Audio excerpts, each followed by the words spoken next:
Hello, you're watching The Data Drop, brought to you by Unifeye. My name is Jeff Jones. I'm a senior data architect at Unifeye, and today we're going to be talking about Delta Lake file format. Let's go. So, what is Delta Lake? It's just a file format that brings a lot of consistency and reliability to your data lakehouse. Whereas previously we might have used things like Parquet or Avro to store our data at scale.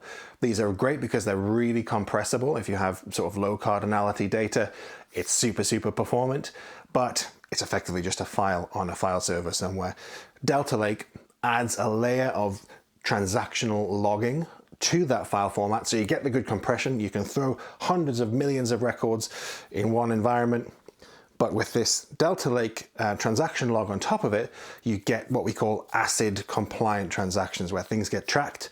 It can only happen once. If something goes wrong during a transaction, it can get rolled back. You may think of these things in the context of old school SQL data warehouses where we have, SQL Server transactions, etc., where we can be quite assured when data is moving to and from that it's not going to get damaged and that we're not going to have problems mid-transaction. This is what Delta Lake gives us. One of the cool things that happens because of this transaction log is it allows you to traverse your data in time as well. We get something called time travel, where we can query an existing Delta Lake table at a certain point in time. And that history can be configured to go as far back as you want, or to be quite short if that's of something that's of concern for you, if you have storage constraints or there are reasons for compliance that you might want to retain less history. But that opens up the door to things like slowly changing dimensions, point-in-time querying, all without having to do much in terms of your storage.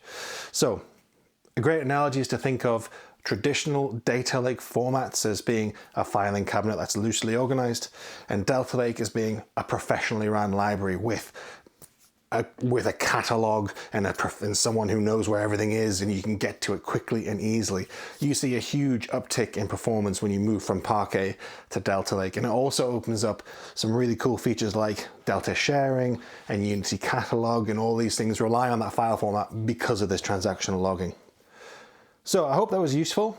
If you have any questions, if you think I got anything wrong or I missed anything, just reach out. You can find our content on LinkedIn. We've got loads of cool stuff on the website as well. We've got great white papers and technical blogs up to your ears and that stuff. It's fantastic. Give us a look. Until then, I'll see you on the next video.